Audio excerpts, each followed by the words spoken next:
Welcome to Whispered Hiring, the podcast where we talk with senior leaders about how they find, vet, attract, and grow go-to-market talent. I'm Andy Mowat, founder at Whispered. Today I'm joined by Nicole Bear. I'm really excited about this one. Nicole is the CMO at Carta. She and I got the privilege of working together for, I think, a year, maybe a little bit more. And so we got to partner really closely. Nicole leads global marketing across every function of Carta: brand, demand gen, product marketing, and more. And before that, she's held marketing positions at Logitech, Zendesk, and Aon. And she's also founded 2 marketing consultancies. So she really knows her stuff. We're going to have a lot of fun diving deep today. And since I know Nicole, I can ask lots of fun questions as well. Nicole, welcome. Absolutely. Thank you. Let's go for it, Andy.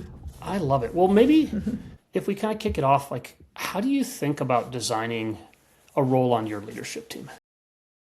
I think the first thing is, number one, making sure I do need someone on my leadership team. I think there really needs to be a lot of thought that goes into the exec team. Do you really need an exec in the role that you're contemplating? And if you're in a period of time where the business strategy is not yet articulated, it's going to be very difficult to bring in a new exec to drive anything, within the function if sort of the business strategy is in flux, which I think is a great place actually to drop in fractionals, for example. I love that. But yeah, I think the first question is, should this be an exec role? And what do you want out of this person as an exec, and making sure you're really clear on that. I like that a lot. And I like that you touched on fractional. I think marketers do more than anybody, but it gives you the ability to bring in specialists in different areas. How do you think about, do you test out positions with fractional, or how do you think about those? Or Is it more like, I want to take my time to find the right person and I want to have the expertise, or how do you approach fractional? I think it's sort of all of the above. I've used fractionals to scope roles that I needed, kind of getting to that question of, do I need an exec in this role, and what do I want the remit of this role to be? So I think fractionals help you sort of in a very hands-on way figure those things out. I think they can also help you test a person. Oftentimes when I come into a role and I know I need a certain type of person, whether it's a brand person or a demand gen or whatever, I might have someone in mind, but having them play the role fractionally is a good way of testing, are they actually a good fit for this company, this culture, this team, separate from the ways that I might have worked with them in the past. That's really neat. I mean, we've had 40-ish people on the podcast already, and I always hear executives, particularly with all the craziness that's happening in companies, say, I wish companies would try before they buy, and to do that. It's neat to see that you do it. I think you learn so much about somebody in the first 3 months that it sounds like fractional is a way for you to build that relationship without setting the wrong expectations as well. 100%. And then it also gives, the other thing about it is, it's not only to the benefit of the company, but also of the person. They get an opportunity to sort of try before they buy with a full-time role, and also see if do they want a full-time role at this stage in their career? Do they want to remain fractional? So it really kind of is the best of all worlds, I think. Yeah. How do you evaluate when you see a resume and it has a lot of fractional on there? I mean, you were one of those people when you interviewed at Carta, I think, and You were able to step into that full-time role. I think there is a little bit of negative bias towards people that are fractional. I'm curious how you evaluate that when you're looking at somebody. Yeah, it's interesting because I don't think about it that way at all. I think about it that they got broad experience and hopefully at a lot of different kinds of companies. And I think that is incredibly valuable to bring to a new, especially if you're going into a fast growth company or an AI native company, where you need to be able to move fast and learn and tackle complexity quickly. Then being a fractional that's by definition what you have to do as a fractional, right? You have to jump in, you have to be able to understand, deep subject matter of the company and their customers and their strategies, et cetera, and be able to turn that into action fairly quickly. That's the expectation of a fractional, right? You're not going to have, generally speaking, a slow ramp, the same way that you might for an FTE, right? You might have different expectations for a fractional. So I think if someone has been a fractional in many different companies. And I don't even think that's a bias, that I've also been a consultant in a fractional before. I think it's actually really can be a positive, as long as it's not sort of indicative of lack of commitment. Yeah. Right? Like not really wanting to commit to one role, because then I would question, do you want to remain a fractional, or are you looking for something that's full-time? Yeah. It's I think the other challenge people have with fractional is how much of it is fractionals covering for not working versus fractionals covering for people that are doing 5 or 6 things. I heard one person say in 2021 the best people were fractional. Which probably was you were fractional, because it's like they could do that and they could go to lots of different places. But now it's hard to distinguish who's really like doing 4 clients, juggling a lot, learning at a rapid rate versus trying to figure out the next thing. Right. How is I know you've spent a lot of time thinking about AI. We talked about it when I was at Carta. In the last year, it's changed so much. How does your org structure change? Both within the constraints of Carta, but then also like how do you think about it over the next year in terms of both AI and just redesigning the org? Yeah, super interesting. So I'm thinking a lot about this, and I think there are a few different sort of vectors of thought that I have around AI for marketing.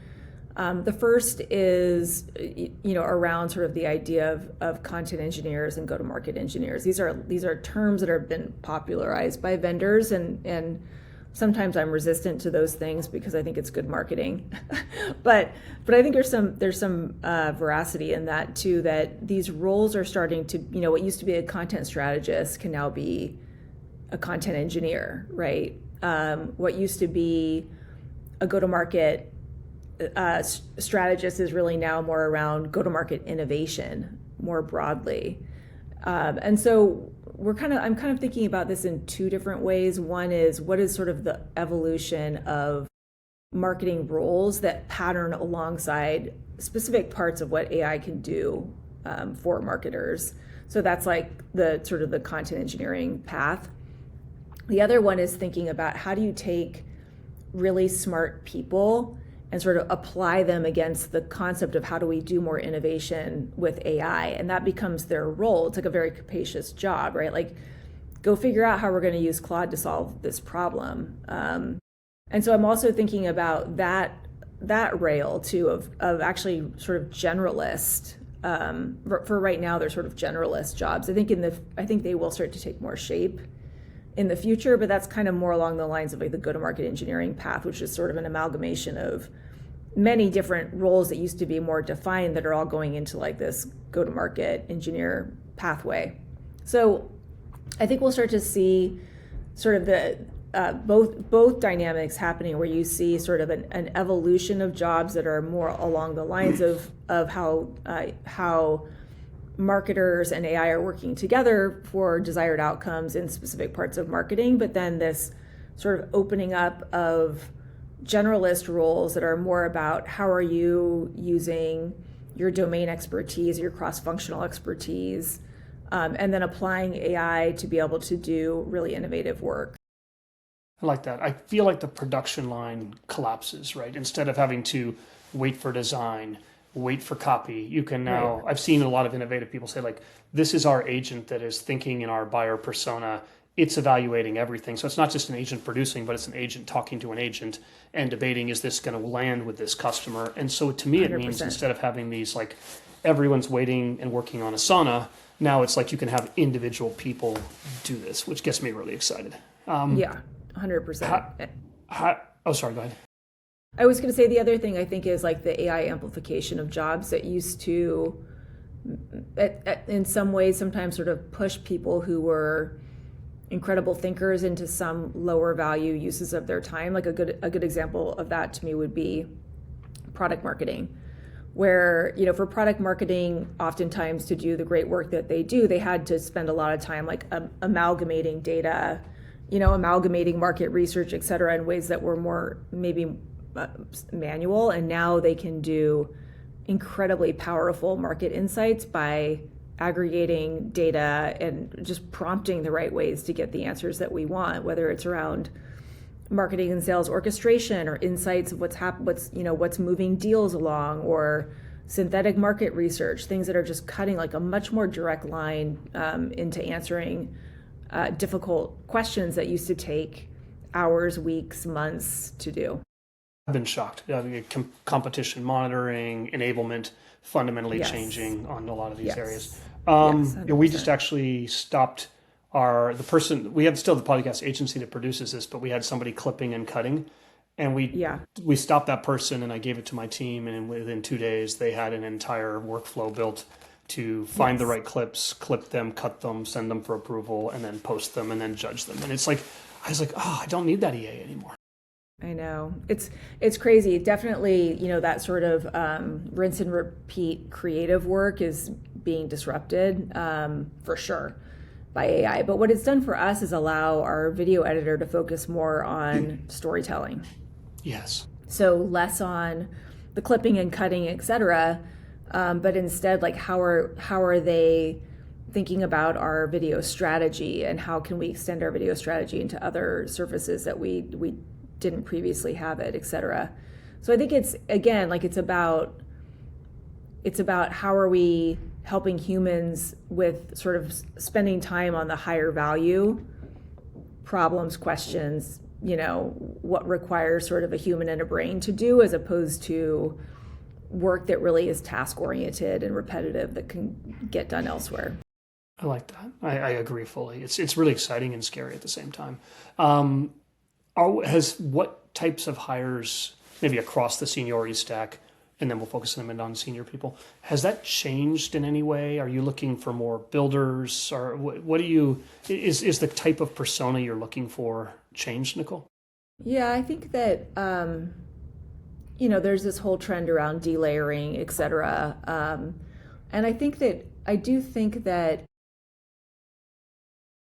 perhaps if I can envision a world where with AI, the ability to do incredibly powerful and impactful work sits with an individual more than it did in the past. Mm-hmm. And that's really interesting to me, because they don't need the air cover so much, or the budget approval to go get a consultant to go do something, all of that stuff that sort of sometimes managers can get caught up in, and to enable individual contributors.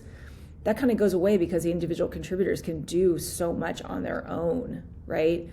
And like working cross-functionally is much easier if you have systems access, and you can just, instead of having to go to the sales strategy people, and then go to market ops people, and then go to, data engineering, whatever, et cetera, they can just build these prompts where they just do that sort of automagically. Yes. It means that ICs can have so much more impact than they did in the past, and that's something that I think is really exciting and wonderful, right? For those ICs to be able to do that kind of work. I think, yeah, absolutely. I mean, before you could have an IC that had a brilliant idea for a campaign, and they'd have to get design approval, get copy approval, make sure it was on brand voice. Now they can be like, Nicole, totally. I just spent the following 3 hours. What do you think? And you may be like, terrible idea, or you may be like, wow, I hadn't thought about that. Let's try that. Right. And they can also access, for example, at Carta, we're actually fully, creating self-service assets for campaigns. So you can just go and grab it. They can go and test message copy. They can grab their personas from Evidenza. Like all of this can sort of happen within one person's domain. And I think that's incredibly exciting. I know we're here to talk about people, but since you and I spend a lot of time collaborating on systems, what's the one tool that you've bought or loved that's changed how your team does work in the last year? Well, I've talked a lot about AirOps. They're one of my favorites because, I mean, as you know, Andy, we're like a very, a content-rich environment here at Carta, and so much of what's driven our top of funnel has been content strategy, whether that's sort of our educational foundational content or, our insights team, which provides, basically data storytelling. And AirOps has allowed us to combine content marketers with sort of LLM partners and create content workflows that have just been a force multiplier on our ability to generate new content for new markets that feeds top of funnel, but in a very authentic, expert, authoritative way. That's amazing. Yeah, I mean, Carta really is, I think, other than having a lot of shares with Carta, my first exposure was Peter Walker. And I was like, wow, I started following Carta and engaging before I even ever joined there. And it's so powerful to see what you've done on the voice and using data to tell stories. I think a lot of people could learn from Carta on that. Yeah, 100%. Say you decide to hire a director plus level person. I think our first instinct is always, go on LinkedIn, find the 5 people we know to ping on this and say, hey, like I'm hiring, I remember you were good, are you looking or do you know anyone that is?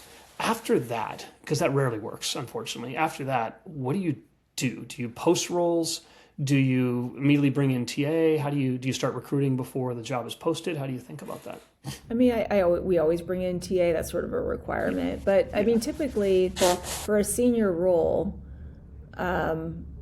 yeah, I'm going to go to my network first. If I don't find anything in my network, then I'm probably going to go to the network of my network, and go to sort of secondary referrals. Like I will go to people who I think are, great leaders themselves and have led large teams, and I'll say, hey, I'm looking for a director of X. Do you know of anybody on the market? And that can definitely yield results. We basically always involve TA one way or another, but I also always use my network too. Yeah. Anything, I agree. It's like TA is great screening when you're as busy as you are, right? Like to be able to find time on your calendar and they can get them in, they can engage them in the process. And so that's good. Are there any, I am imagining, and we've never really talked about this, but that you've built a really deep network over the years. Are there any approaches you take to maintaining that network? I've become more diligent about this over the last couple of years, I would say. Coming out of business school, there was there was sort of like, your network is everything. And I was like, is it though? Because I don't know. I sort of felt like, for me, the concept of like networking for networking's sake, I didn't love it. I wanted to like actually make real relationships with people that would be enduring. So I think that was like a good place to start. But then over the years, I think I've realized that your network really is everything. And it sounds sort of trite, and when I was younger, that did. But then now I realize that there's so much truth in that, in the sense that it's not just about getting, a new job or something like that. Your network is also about like how you solve problems,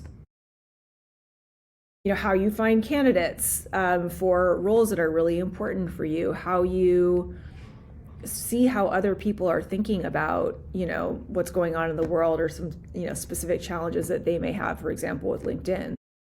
So it's really beyond the like sort of ways that I think people traditionally thought about network, which was all about job seeking. And it really is so much more than that. It's about connecting the dots for you with talent and with challenges.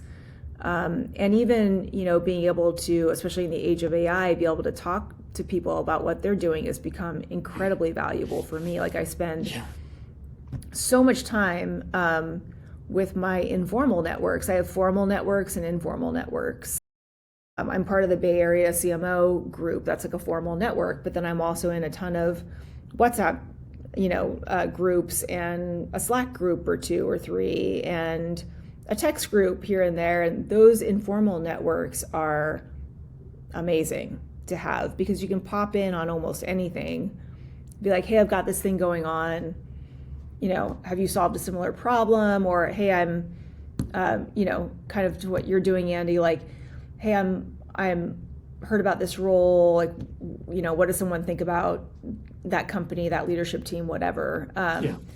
And so it's invaluable, and it cannot be sort of understated, I think, how important it is to really take your network seriously.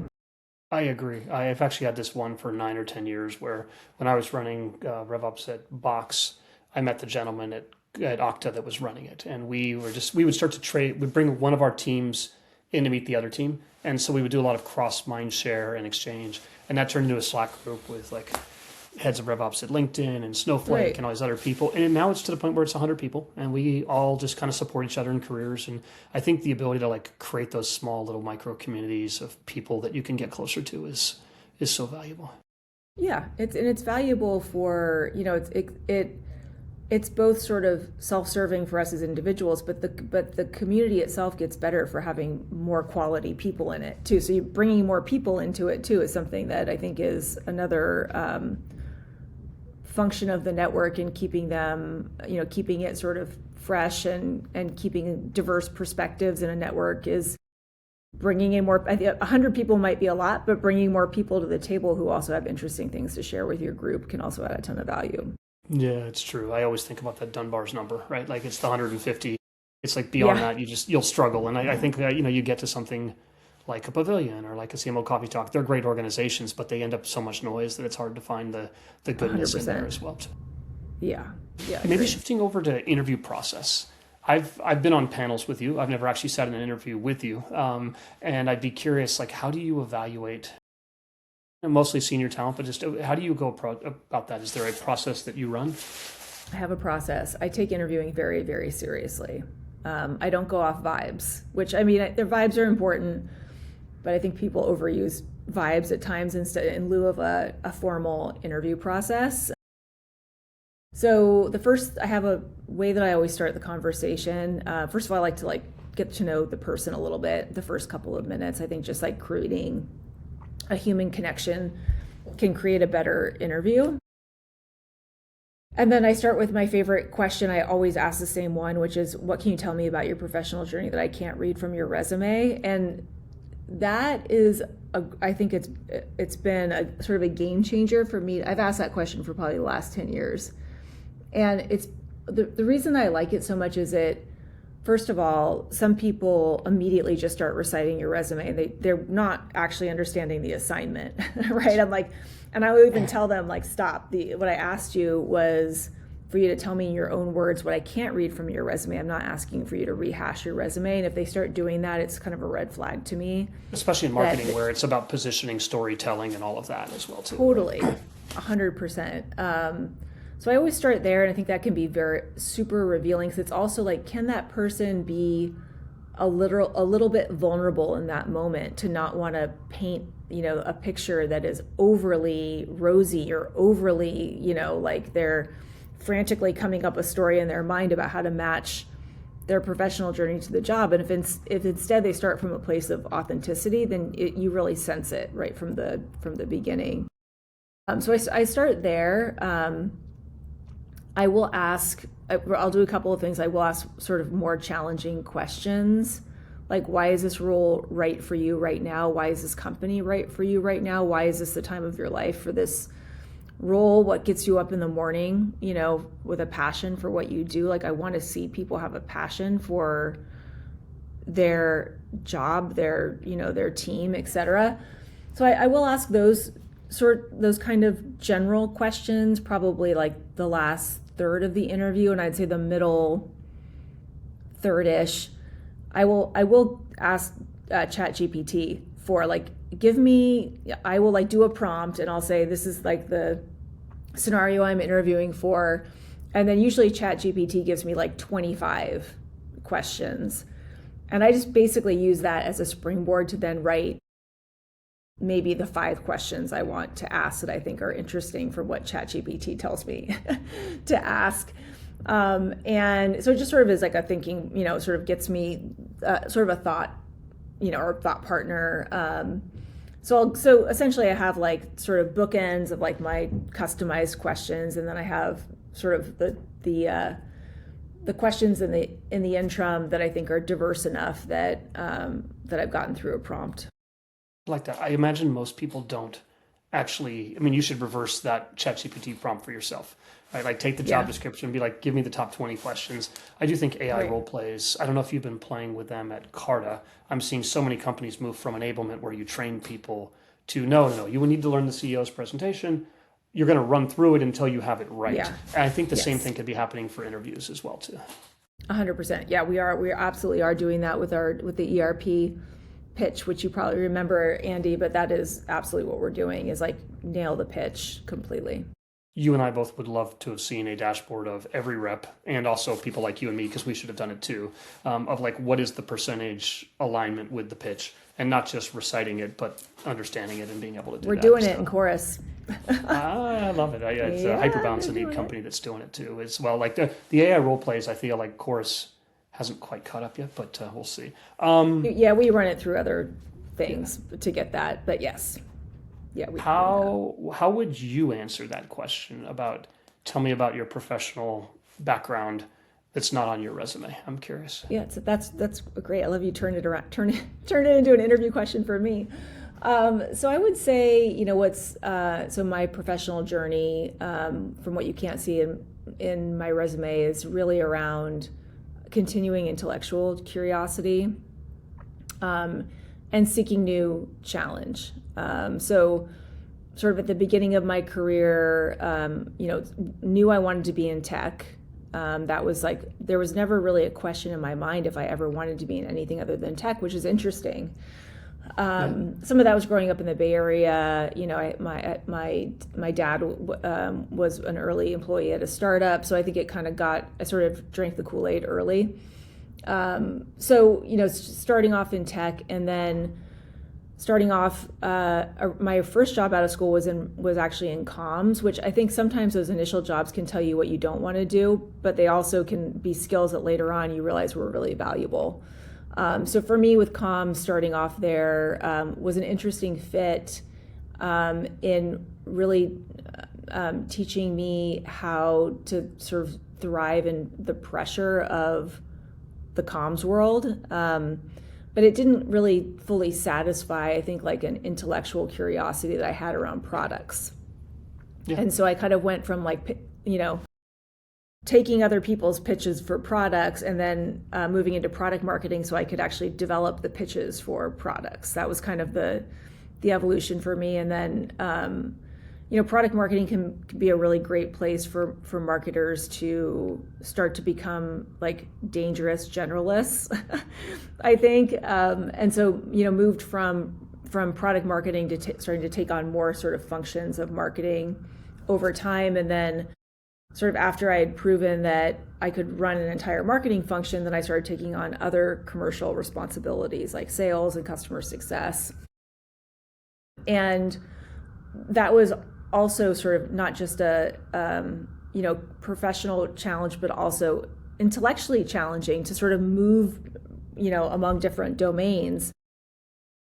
And that intellectual curiosity from and empathy that I developed from having so many different roles in the commercial realm really was what drove me forward in marketing leadership roles, because I could partner really effectively with sales and with customer success and with enablement, with product, from having been a product marketer. And so all of these pieces sort of came together over time that really supported me in leadership roles and having the right sort of flexible skill set, empathy, and ability to sort of move into different complex subject matter quickly from having had so many different roles that required that.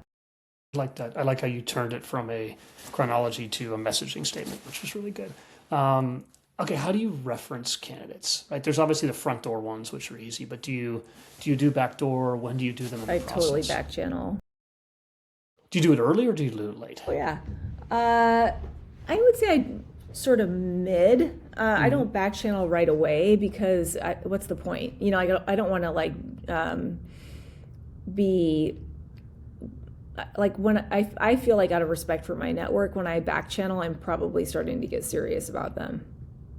So I don't do it right out the gate, because I also want to have my own experience of the candidate before I ask for somebody else's opinion. So if I feel like they're an interesting candidate and I'm feeling good about it, probably mid to late stage, I would start back channeling.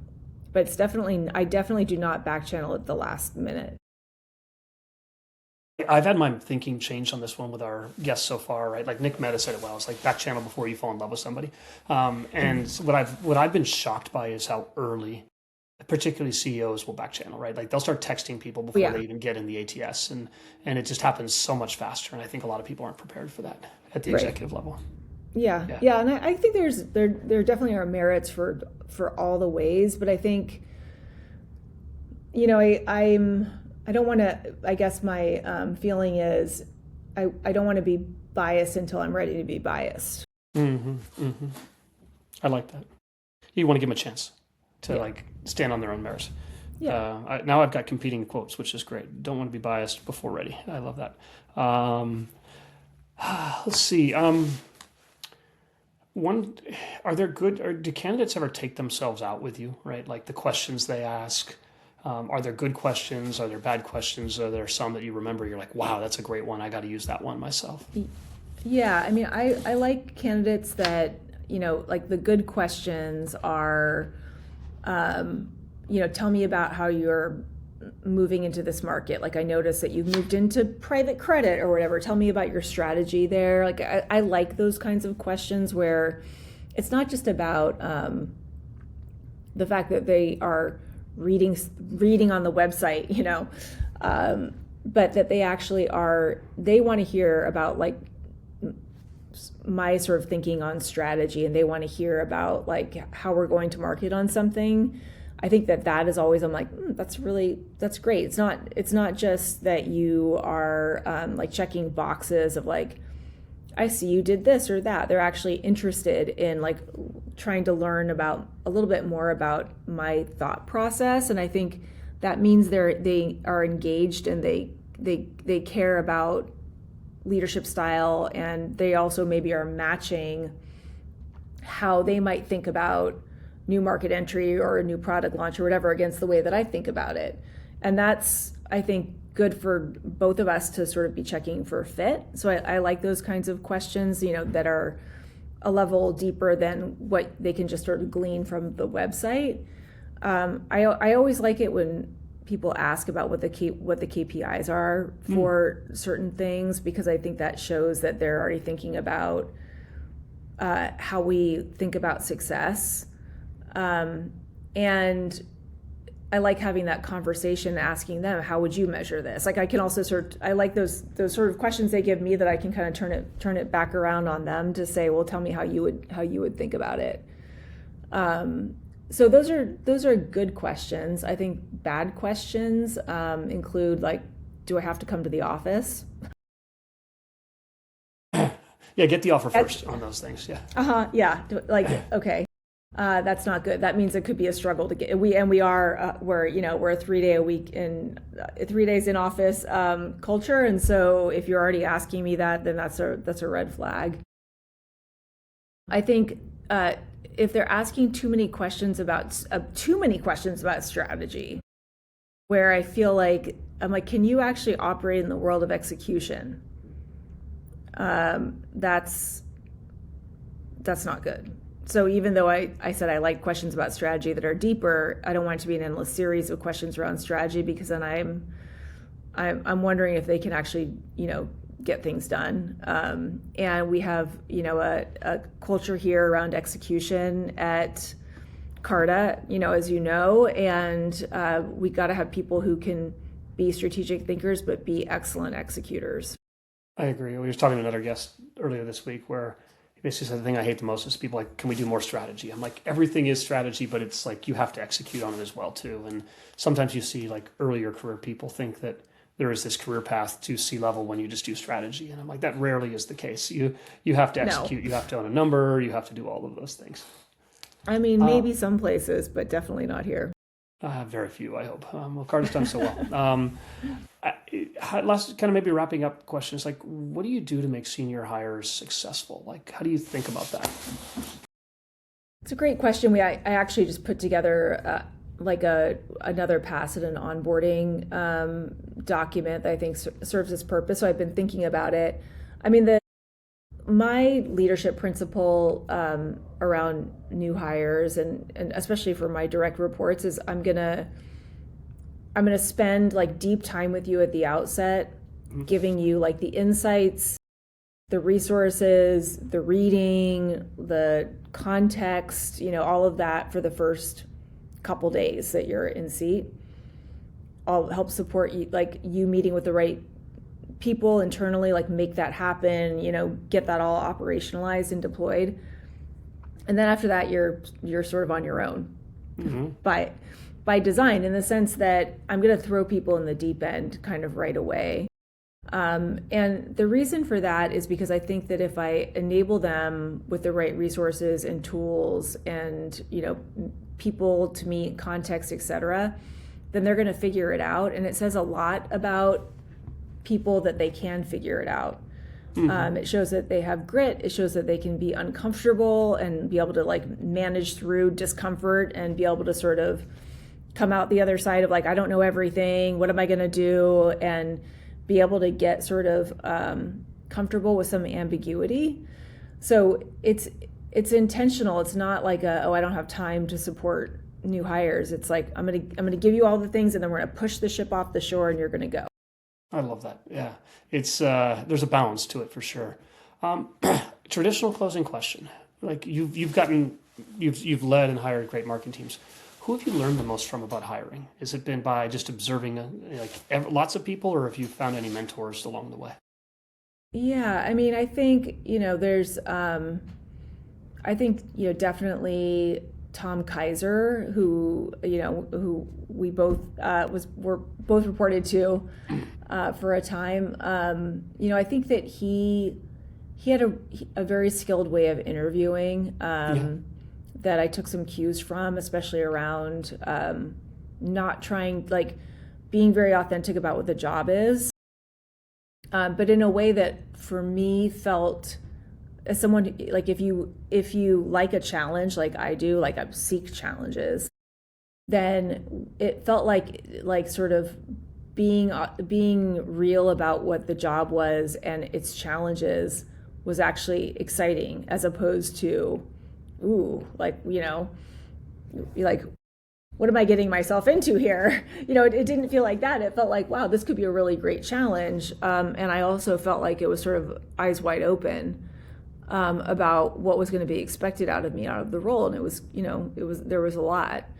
So I thought he was really great at somehow like sort of threading that needle with interviewing.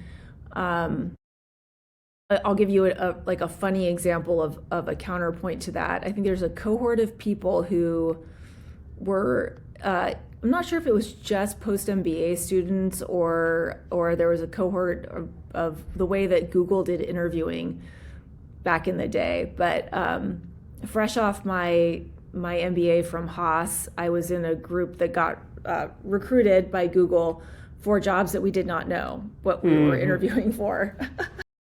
And basically, they wouldn't tell us what job we were interviewing for. Oh, was this the Area 20 or whatever it was, or was this something? I don't know what it was called, but basically, I went into this interview process where I had literally no idea what job it was. I didn't even know what function it was in, and got to the very end of the process, last interview. The interviewing person walked in and didn't talk to me, just rolled a whiteboard pen across the table and told me to basically come up with revenue estimates for the next 3 years for Greater Hong Kong, or Hong Kong and Greater China. And then just sat and watched while I did the math on the board. And it was a very strange experience. And I think and I didn't get the job, by the way. And it was just one of the strangest interview experiences I've ever had. But it was one of those things where it was a moment for me around empathy for candidates that I'll never forget. And that you want people, whether you want people for the job or not, you are still representing the brand in any interview that you have. And so you have to take it very seriously. These are not, these are moments where this person could be a future customer. And so really having empathy for candidates is something that also sort of connects into the same way that, the same sort of way that Tom approached interviewing as well. I love that. It's so powerful. My worst interview ever was also at Google, so we can share that in common. But we should talk about that. We will, we will. Well, thank you so much for taking the time. I know it's to carve out the time on a busy, crazy day, but I love the conversation. I'm excited for our next one. Yeah, happy to do it. Thanks for having me, Andy. Thank you.